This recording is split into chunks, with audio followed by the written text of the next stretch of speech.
అన్నమయ్య జిల్లా రాజంపేటకు రాజ్యసభ హోదాలతో విచ్చేసిన మేడా రఘునాథరెడ్డికి ఆదివారం వైసీపీ శ్రేణుల ఘన స్వాగతం పలికారు. రేణిగుంట విమానాశ్రయం నుంచి రాజంపేట వరకు కార్లతో భారీ కాన్వాయ్ నిర్వహించారు. మేడా వర్గీయులు పెద్ద సంఖ్యలో తరలివచ్చారు. వెంకటరాజంపేట వద్ద బాణసంచా కాల్చి శాలువా పూలమాలలతో మేడా రఘునాథరెడ్డికి ఘన సన్మానం చేశారు. ఈ కార్యక్రమంలో ఎమ్మెల్యే మేడా మల్లికార్జున్ రెడ్డి, తమ్ముడు మేడా మధుసూదన్ రెడ్డి, చిన్నాన్న నందులూరు ఎంపీపీ మేడా విజయభాస్కర్ రెడ్డి తదితరులు పాల్గొన్నారు. నాకు ఈ అవకాశం ఇచ్చిన రాజ్యసభ అవకాశం ఇచ్చిన మన ప్రీతమ ముఖ్యమంత్రి ప్రీతమ జగన్మోహన్ రెడ్డి గారికి మొదట ధన్యవాదాలు. అలాగే మన రాజంపేట, అన్నమయ్య జిల్లా, కడప జిల్లా మన ప్రజలందరికీ చాలా ధన్యవాదాలు. వీరందరి సహకారంతోనే అలా మా కుటుంబం, మా అన్న మేడా మల్లికార్జున్ రెడ్డి ఆయన రాజకీయ ఆయన కష్టపడినందువల్లనే మాకు మేడా కుటుంబానికి గుర్తింపు రావడం కానీ నాకు ఈరోజు ఈ పదవి జగన్మోహన్ రెడ్డి గారు ఇవ్వడానికి కారణం కూడా ముఖ్యంగా మేడా మల్లికార్జున రెడ్డి గారు మా కుటుంబం వల్ల, మన రాజంపేట ప్రజల వల్ల నాకు అవకాశం వచ్చింది. అలాగే జగన్మోహన్ రెడ్డి గారు చాలా ఇష్టమైన వ్యక్తి. ఆయనకు కూడా మనసులో నేనంటే చాలా ఉంది, కానీ ఇన్ని రోజులకు అవకాశం వచ్చింది. ఇంతకుముందు కూడా అవకాశం వచ్చినా కూడా ఆయన ఈసారి లేదు, తప్పకుండా ఉండాలని అవకాశం ఇవ్వడము సరే నేను కూడా సంతోషంగా స్వీకరించాను. ప్రజలు ఉన్న పొజిషన్లో పార్టీని కాపాడుకోవాలి. అలాగే నాకు ఇచ్చిన ఈ అవకాశాన్ని పార్టీ కోసం, జగనన్న కోసం నేను సర్వ శక్తులు పోరాడి మళ్ళా పార్టీ అధికారంలోకి రావాలి. ఇక్కడ ప్రకటించిన ఆకేపాటి అమరన్నను కూడా మంచి మెజార్టీతో గెలిపించుకొని జగనన్నను మరి మళ్ళా మంచి మెజార్టీతోటి సీఎం చేసుకోవాలని మనస్ఫూర్తిగా కష్టపడి వర్క్ చేస్తాను. ఆయనకు కృతజ్ఞతగా రాజంపేట ఎమ్మెల్యేని గెలిపించుకొని జగనన్నకు థ్యాంక్స్ చెప్తాను. రాలేదు కానీ ఇదే ఫస్ట్ టైము. 2018లో కూడా జగనన్న అవకాశం ఇచ్చారు. ఆ రోజు వద్దనుకున్నా, 20లో ఇచ్చారు, వద్దనుకున్నా. లేదన్నా వెనక కాదు, ముందు ఉండాలి, అన్న ఉంటే నువ్వు కూడా ఉండాలి, అన్న ఉండాలి, నువ్వు ఉండాలి అని జగనన్న గారు ప్రేమగా ఇచ్చారు. తప్పకుండా ఆయన ఆశయాలకు పార్టీ అభివృద్ధి కోసం చట్టసభల్లో నా శాయశక్తుల లీడర్ సీనియర్స్ ఉన్నారు. సుబ్బారెడ్డి గారు కానీ, వైఎస్ సుబ్బారెడ్డి గారు కానీ, విజయసాయిరెడ్డి గారు, మిథున్ రెడ్డి గారు, వీళ్ళందరి సహకారంతో సాధ్యమైనంత వరకు మన ప్రాంతాల అభివృద్ధి గురించి నేను ఫైట్ చేస్తాను. ఉపాధి కోసం ఏమన్నా మాత్రం అవకాశం ఉన్నా యాక్చువల్గా మనకు కొన్ని డెవలప్మెంట్స్ ఇంకా మెడికల్ కాలేజ్ రావాలి. ఆల్రెడీ మొన్న సీఎం గారితో చాలా మాట్లాడడం, 2-3 సార్లు జరగడంలో మాట్లాడడం జరిగింది. ఫస్ట్ మన డ్యామ్ తెగిపోయింది. ఆల్రెడీ కాంట్రాక్టర్ ఆయన వేరే బిజీలో ఉండి తెలంగాణ కాంట్రాక్టర్ కాబట్టి 6 మంత్స్ నుంచి స్లోగా ఉంది. ఆయనకు ఎలక్షన్ అవుతానని, ఎంపీ ఎలక్షన్ అవుతానని స్టార్ట్ చేస్తానని చెప్పారు. నేనే మాట్లాడాను. తప్పకుండా ఆయన అది కూడా 2 ఇయర్స్లో కంప్లీట్ అవుతుంది డ్యాము. ఇంకా కొన్ని డెవలప్మెంట్స్ గురించి కూడా అడిగాను సీఎం గారికి. మోస్ట్లీ ఆయన సీఎం గారి ప్రోగ్రామ్ గూడూరు, రాజంపేటలో పొలిటికల్ మీటింగ్ ఉంటుంది. ఆ మీటింగ్లో అనౌన్స్ చేస్తారు. నేను రాజంపేటకు రింగ్ రోడ్ అడిగాను. ఇంకా కొన్ని డెవలప్మెంట్స్ కావాలి. మెడికల్ కాలేజీ మాకు అన్యాయం జరిగింది. డిస్ట్రిక్ట్ హెడ్ క్వార్టర్లో కొంత మాకు న్యాయం జరగలేదు.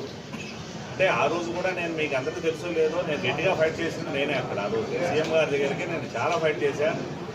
కాకపోతే అన్న సీఎం గారు కానీ, పెద్ద అధికారులు, కమిటీలు కానీ ఏంటంటే రాయచోటి హెడ్ క్వార్టర్ సేమ్ ఒక్క పదం మీదనే రాయచోటికి వెళ్ళడం జరిగింది.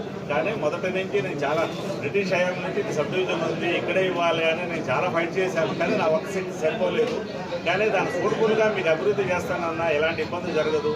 రాజంపేట అభివృద్ధికి నేను సపోర్ట్ చేస్తాను. ఇప్పుడు కొన్ని సంక్షేమ పథకాల వల్ల నేను కొన్ని చేయలేకపోయాను.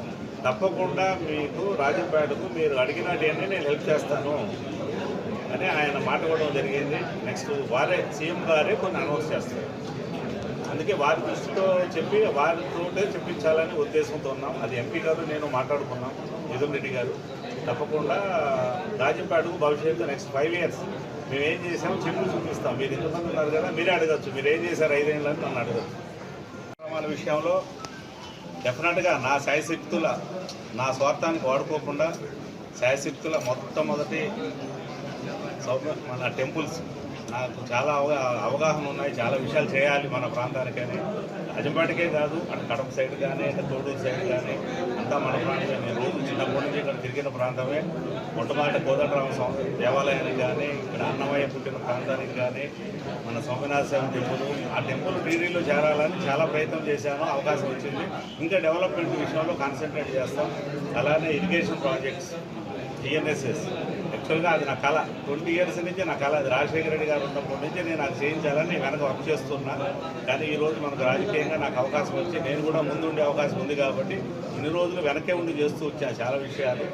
భవిష్యత్తులో రాజంపేట గురించి, డెవలప్మెంట్ గురించి నేను కూడా ఇంకా ముందుండి లోకల్గా ఎమ్మెల్యే గారితో సహకారంతో నేను కూడా ముందుండి ఎంపీ గారి మిథున్ రెడ్డి గారికి, ముఖ్యంగా మిథున్ రెడ్డి గారికి కూడా నేను చాలా థ్యాంక్స్ చెప్పాలి. వారి సహకారము, ఆయన ప్రోత్సాహం కూడా నాకు ఇది ఉంది ఈరోజు నేను ముందుకు రావడానికి. నేను ఎంతసేపు అనుకుంటాను, వద్దు అవసరం లేదు, మల్లికార్డు ఉన్నారు కదా అనుకుంటా ఉండేవాడిని. మిథునన్న కూడా నాకు బాగా సహకరించి, లేదన్నా రావాలని 9 నెలల నుంచి నాకు వెనుకబడి ఉండాలి. కాబట్టి జగనన్న మన మిథునన్న కూడా ధన్యవాదాలు. సిద్దిరెడ్డి గారికి కూడా, ఆయన పెద్ద ఆయన సహకారం కూడా ఉంది నాకు. అట్లానే కమిటీ పెద్దలందరికీ సహకారం కూడా ఉంది. జిఎన్ఎస్ఎస్ కంప్లీట్ చేయడము, కెనాల్స్ కంప్లీట్ చేయడం అనేది చాలా ఇంపార్టెంట్. 1,00,000 ఎకరాలకు ఆయకట్టుకు వాటర్ ఇవ్వగలం మనం కొత్తగా రాజంపేట గూడూరుకి. అది నిజంగా నా డ్రీమ్ ప్రాజెక్టు. డెఫినెట్గా దాన్ని సాధించేదానికి నెక్స్ట్ 5 ఏళ్లలో కంప్లీట్ చేయించి నా పేరు ఉండాలా, నేను కూడా ఈ ప్రాంతవాసిగా, మీ అందరి వాసిగా ఉండాలని కోరుకుంటున్నా. అలానే Kadapa and Renigunta already tenders complete అయిపోయినాయి. ఇప్పుడు ఫారెస్ట్ అప్రూవల్స్లో పెండింగ్ ఉన్నాయి. National highway roads 6 lanes 4 lanes అది కంప్లీట్ అయితే మనకి ఈ ఉన్న రోడ్లు కూడా చాలా ట్రాఫిక్ తగ్గి మనకు లోకల్ ప్రజలకు ఇబ్బందులు లేకుండా ఉంటుంది. ఫారెస్ట్ అప్రూవల్స్లో ఉన్నాయి. April 2 నుంచి 3 నుంచి నేను కూడా రాజ్యసభలో తిరుగుతుంటాను కాబట్టి, ఢిల్లీలో తిరుగుతుంటాను కాబట్టి ఏ అప్రూవల్స్ ఉన్నా పెండింగ్ ఉన్నా అన్నీ కంప్లీట్ చేసి తొందరగా కంప్లీట్ చేసి 2.5-3 yearsలో కంప్లీట్ చేసి రోడ్లు ఓపెన్ చేయించే విధంగా చర్యలు తీసుకుంటాను. రాజంపేట ప్రజలు మర్చిపోలేను. నాకు ఎందుకంటే దీనివల్లే నాకు ఈరోజు ఇంత పెద్ద అవకాశం వచ్చింది. నేను రుణం తీర్చుకుంటా. అలానే రాజంపేట టౌన్ కూడా బ్యూటిఫికేషన్ కానీ, డెవలప్మెంట్స్ కానీ నా సర్వశక్తిలో ప్రయత్నం చేస్తా. జగనన్న గారి సహకారంతో, ఆయన సీఎం గారితో, ఆయన ఎంత అవసరమో అన్నా అంత కూడా లోకల్ ఎమ్మెల్యే గారు, మున్సిపల్ చైర్మన్ గారితో కలుపుకొని వర్క్ చేస్తాము. మేమందరం కష్టపడి వర్క్ చేస్తాం.